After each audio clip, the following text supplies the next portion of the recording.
వాళ్ళందరూ ఇవాళ ఎంతమంది చేస్తున్నారు చెప్పండి? ఆయన లేరు, ఆమె లేరు, 100 ఏళ్ళ ఇది ఎప్పుడుదో, కానీ అందరు వచ్చారంటే ఎంతమంది వచ్చారు ఇవాళ ఎంతమంది వచ్చి మాట్లాడారంటే ఎక్కడుంది ఆ వాల్యూస్? ఉండే ఈ రోజుల్లో లేవు అయ్యి. ఎగ్జాక్ట్లీ.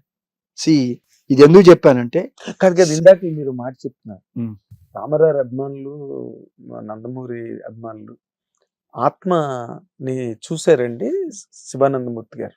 చూశారు, ఆయన తెలుసు కదా, ఆయన అదే బాధపడుతుంది, క్షోభిస్తుంది పైనుంచి చూస్తున్నారు. అంటే ఇక్కడ వాళ్ళు ఈ దీని దగ్గర ఎందుకు కోరుకున్నానా అని క్షోభించింది. నేను ఎందుకు ఇక్కడ పుట్టాలని కోరుకున్నానా అని క్షోభించింది. అప్పుడు తర్వాత మళ్ళీ మేము ఒక 6 సంవత్సరాల క్రితం 5 సంవత్సరాల తర్వాత అక్కడికి వెళ్ళినప్పుడు చెప్పారు, ఇక్కడ పుట్టారు రామారావు గారు, తపస్సు చిన్న వయసు నుంచే మళ్ళీ ఉత్తరాఖండ్ లో చెప్పారు.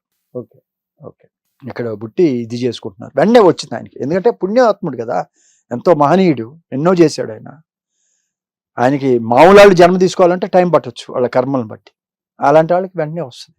అవునులేండి, వచ్చి సాధనలో ఉన్నారు. అప్పటికి చిన్న కుర్రాళ్ళు, బియ్యం పెట్టింది ఆయన, ఎంతమంది ఎన్ని ఆలోచన. చాలా పనులు సార్ నేను ఎందుకు అంటానంటే, మనం ఇవాళ పాత రోజులు అవి లేవు సార్. ఇవాళ అంతా కమర్షియల్ అయిపోయింది ఎవ్రీథింగ్. ఎంతవరకు ఆత్మబంధం ఉంది, రిలేషన్స్ ఉన్నాయి, అన్ని పోయినాయి. అవును సార్, ఇప్పుడు మీలాంటి వాళ్ళు సినిమా పరిశ్రమని పరిత్యజించి అస్త్ర సన్యాసం చేసి మీరు వేరే కార్యక్రమాల్లోకి వెళ్ళిపోయారు. ఇండస్ట్రీ పడుకోదు కదా, ఎవరో ఒకరు వస్తారు ఇండస్ట్రీ. అది అందుకని వెళ్తుంది ఆ వాట, అలా వెళ్ళి ఇలా పోతా ఉంటుంది. అది అంతే, దాని ఎంతకాలం ఉంటుంది ఇది. అవును, ఇప్పుడు వాళ్ళు కూడా according to the market expansion, వీటిలో పాన్ ఇండియా రావడం, బాహుబలితో పాన్ ఇండియా రావడం, దాంతో వేలం వేరు కొంతవరకు మీరు ఇందాక చెప్పినట్టు 200 కోట్లు. సో దానికి ఏం కథ రాయాలి, వాళ్ళు కథ రాసుకుని బడ్జెట్ అంటే. అవును, అది లేదు. ఇది ఏంటంటే బడ్జెట్ బట్టి కథ రాసుకునే ఒక వేలం వేరు ప్రారంభమైంది అనుకోండి. బట్ పుష్ప అనే సినిమా ఆయనకి వాళ్ళు అలా చేద్దాం అనుకున్నారు, అంత గ్రాండ్ లెవెల్లో చేద్దాం అనుకున్నారు, దానికి ఖర్చులు అయ్యి దానికి అంతకంత కలెక్ట్ చేసింది ఆ సినిమా. వాళ్ళు ఒక పెరాడైమ్లో వెళ్తున్నారు మైత్రి వాళ్ళు. ఇప్పుడు అదే దిల్ రాజు గారు పక్కన గేమ్ చేంజర్ చేశారు హైయెస్ట్ డైమెన్షన్ లో, వేరే middle class middle order dimension లో సంక్రాంతి. నేను చెప్పిన దాంట్లోనే ఆన్సర్ ఉంది, మీరు ఇందాక అడిగారు.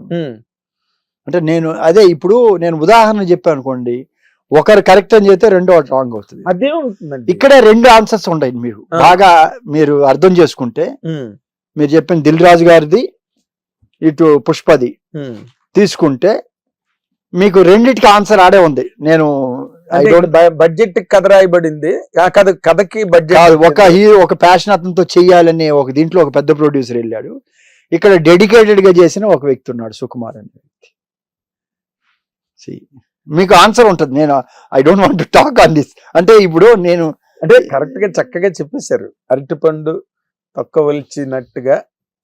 అది అర్థం చేసుకున్న వాళ్ళకి అర్థం అవుతుంది. ఎందుకు అర్థం కాదు, అంత మంచి తెలుగులో చెప్తా. ఇప్పుడు నేను వచ్చి ఒకరిని క్రిటిసైజ్ చేయడానికి రాలేదు. నేను కాదు కదా, మనం మంచి చెడు మాట్లాడుకుంటున్నాం సార్, అందులో విమర్శలు ఏమున్నాయి? విమర్శలు ఏం లేవు కదా. అంటే మీ బాధ్యత అని అంటున్నా. నేను కనపడితే నేను చెప్తా, నాకు ఎవరికైనా 1-to-1 లో చెప్తా, ఇది కరెక్ట్ కాదు, మీరు ఆలోచించండి. వింటారా సార్? వినపోవచ్చు, వాళ్ళ కర్మ. వినే పరిస్థితిలో లేదు. ఎవరు నష్టపోతారు అంటే మీకు తెలియదా? దిల్ రాజు గారికి చాలా మంది, దిల్ రాజు గారు ఈ సినిమా చేసేటప్పుడు వద్దని చెప్పారు. వద్దు, నష్టపోతారు మీరు. అసలు మీకు ఎక్కడ అవుట్డేట్ అయిపోయింది చాలా మంది, నేను విన్నాం కాదు, పత్రిక డైరెక్ట్ గా ఇంటర్వ్యూలో చెప్పారు, కొంతమంది చెప్పారు ఇది సినిమా పోతుంది చాలా. ఇది మొత్తం ఎవరో చెప్పకూడదా మహానుభావుడు, అందరూ ఇండస్ట్రీ వెళ్ళి అందరూ సంప్రదిస్తారు. లేదు, అక్కర్లేదు అని చెప్తున్నా. అంటే నేను అనేది సార్, ఒక స్టేజ్ వెళ్ళిపోయినాక అయిపోయింది సార్. మళ్ళీ వాళ్ళు పట్టుకొని ఇంకా నేను వాళ్ళతో పెద్ద శంకర్ గారితో తీయాలి, ఆయనే తీయాలి, ఆయన అంటే అనిపించేది. నువ్వు సినిమాలు తీసిన వ్యక్తివి ఒక ఇండస్ట్రీలో, నీకు తెలీదా? ఆ భ్రమలో పడిపోతాం. అదే Ram Charan Shankar combination, Thaman music sir, young లో అన్ని వస్తాయి సార్. ఒక స్టేజ్ వెళ్ళిపోయి పీక్ వెళ్ళాక ఆడ ఉండవు సార్, ఏముండదు సార్. అది డెడికేటెడ్ దాని మీద ఉన్నాడు.